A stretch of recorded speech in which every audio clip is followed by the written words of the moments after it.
আমরা এখন উপস্থিত হয়েছি যে নন্দীগ্রাম কুহুলি একটা গ্রামে। আমাদের এখানে একটি নতুন জাত নিউ সুমায়া সিড কোম্পানির মরিচ বগুড়া কিং এখানে কয়েকজন কৃষককে দেওয়া। আমরা বলছিলাম যে মরিচ বিশেষ করে কৃষক মরিচ চাষ করা ছেড়ে দিয়েছে, তার কারণ মরিচের বিশেষ ব্যারাম হচ্ছে থ্রিপস আর মাইটস। এই কারণে প্রতিটা কৃষক কিন্তু মরিচ চাষ করা অটোমেটিক ছেড়ে দিয়েছে। সবাই বলে যে ভাই কুপি যেটা কম হবে সেই জাতটা দাও। মরিচ যদি একটু কম ধরে তাহলে যদি আমাদের দেখা যাচ্ছে যে কৃষক যদি ঔষধের হাত থেকে যদি মুক্তি পায় তাহলে কৃষক কিন্তু খুশি। মরিচ যদি কম ধরে তাও ভালো। এক ট্যাঙ্কি ওষুধের দাম দেখা যাচ্ছে 250 থেকে 300 টাকা। কৃষক ওই জায়গাতেই হোমলেস খায় যে মরিচ চাষ করে আমাদের খরচের টাকা ওঠে না। সেই জন্য আমরা নতুন একটি জাত নিউ সুমায়া সিড কোম্পানির বগুড়া কিং মরিচ আপনারা দেখতে পাচ্ছেন যে গাছ মরিচ খুব মাশাআল্লাহ খুব সুন্দর ধরছে। এই যে মরিচ সবুজ আকারে, আর মরিচটা খুব মানে চকচকে ভাব আর কি। মরিচটা একটু 8 থেকে 9 সেন্টিমিটার লম্বা।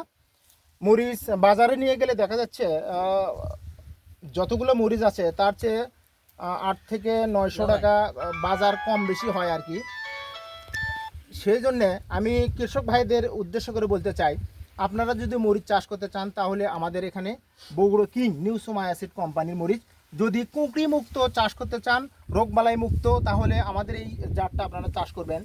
এবং আমি যে জাতটা জোর করে দিয়েছিলাম নন্দীগ্রাম কুহুলির সিদ্দিক ভাইকে এবং ওয়াব ভাইকে, যে ওনাদের মুখ থেকে আমরা শুনবো যে জাতটা কীরকম, ভালো না খারাপ, এবং গাছের রোগবালাই কীরকম। আপনারা সম্মানিত দর্শক আপনারাও দেখেন যে সচক্ষে যে এই পুরো জমি দেখা যাচ্ছে 3600 চারা দিয়েছিলাম আমি। তা মোটামুটি 3600 চারার মধ্যে দেখা যাচ্ছে যে আমাদের থ্রিপস আর মাইটসের যে ব্যারাম, যে কুকড়ি, যে পাতা কুচকানো, এই ব্যারাম নাই বললেই চলে আর কি। মোটামুটি আমরা মুগ্ধ আর কি। এবং আমার কাছে নন্দীগ্রাম কুহুলির একজন সচেতনমান কৃষক আমার এখানে উপস্থিত আছে। আমি ওনার মুখে একটু শুনতে চাই যে আপনি যে মরিচটা চাষ করছেন, এ যাবৎ যে চাষ করছেন তার মধ্যে আপনি যে মরিচটা নতুন একটি জাত আপনার হাতে তুলে দিলাম তার দোষ গুণ একটু আপনারা আলোচনা করবেন। এবং সম্মানিত দর্শক আপনারা যেখান থেকে ভিডিওটা দেখছেন অবশ্যই খেয়াল করবেন যে আমরা যে জমিতে দাঁড়িয়ে আছি এখন দেখা যাচ্ছে আমাদের এক বক গাছ হয়েছে। সেই গাছের মধ্যে যে গাছের ওপরে থাকে মরিচের ফল দেখা যায় না, কিন্তু শেষের দিকে মানে নিচের দিকে যে ফলগুলো আছে আপনারা দেখছেন যে ফলগুলো প্রচুর পরিমাণে ফল আছে। একটা করে গিটে 2-3টা করে ফল আছে। বাজারে প্রচুর ডিমান্ড আছে। মরিচটা খুব ভালো আকারে আর কি, চকচকে আর কি, মরিচটা খুব সুন্দর। সেই জন্য আমি নন্দীগ্রামের কুহিলি ওয়াহাব ভাইকে তার মুখে দুটি কথা শুনবো আর কি, মরিচ সম্পর্কে একটু আলোচনা করবে। আসসালামু আলাইকুম, ভালো আছেন ভাই? আপনি যে মরিচের চাষ করছেন তাতে কি বুঝতেছেন আপনি? মরিচ কি চলবে? আমি ভাই মরিচের চাষ করি আজ থেকে প্রায় 18 থেকে 20 বছর হলে। আচ্ছা আচ্ছা। এই 18-20 বছরের অভিজ্ঞতা আমি দেখতেছি যে বহু জাতের মরিচ করছি, বহু জাতের করছি, কিন্তু এই কুঁকড়ি ব্রামটা সবচেয়ে সমস্যা। আচ্ছা আচ্ছা। এই কুঁকড়ি ব্রাম এই করতে করতে আমাদের আর কি বর্তমানে আমাদের কৃষকেরা আপনার মরিচ চাষটা ছেড়ে দিয়েছি। তো এখন বর্তমানে এবছর উজ্জ্বল ভাই সে নিজে আগ্রহ করে আমাদেরকে এই চাষ মানে এই মরিচটা দিছে, বগুড়ার কিং। এই বগুড়ার কিং মরিচটা দিছে। দেখা যাচ্ছে কুঁকড়ি এটা বললো মানে 1-2টা গাছ এটা একবার 0% হলো কুঁকড়ি। তাছাড়া মরিচের ধরনটা বেশ মোটামুটি ভালো, কিন্তু এই মরিচের একটাই হচ্ছে কি একটু বয়স হওয়ার পরে গাছে ফলটা আসছে। এটাই হচ্ছে আর কারণ। যে আমরা তো হুপলেস খেয়ে গেছিলাম, যে প্রথমে উজ্জ্বল ভাই বারবার ফোন দিছি যে ভাই গাছ বড় বড় হয়ে গেছে, মরিচ নাই। তো উজ্জ্বল ভাই খালি একটা আশ্বাস দিয়েছে যে মরিচ ধরবে, কিন্তু গাছের একটু বয়স হতে হবে। তো আসলে উজ্জ্বল ভাই যে কথাগুলো বলেছিল সেইভাবেই কাজ হয়েছে। মরিচটা বর্তমানে মোটামুটি খুবই ভালো।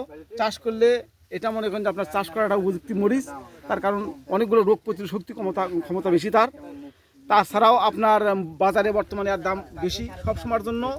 এটা মনে করেন হচ্ছে আপনার অন্যান্য মরিচের চাইতে আপনার 1000-1200 টাকা পার মনে বেশি, পার মনে 1000-1200 টাকা বেশি। গতকালও আমরা বিক্রি করতে আসছি এই মরিচটা। আপনার আবার আগামীকাল উঠাবো। এখন এটা এখনো উঠাইনি।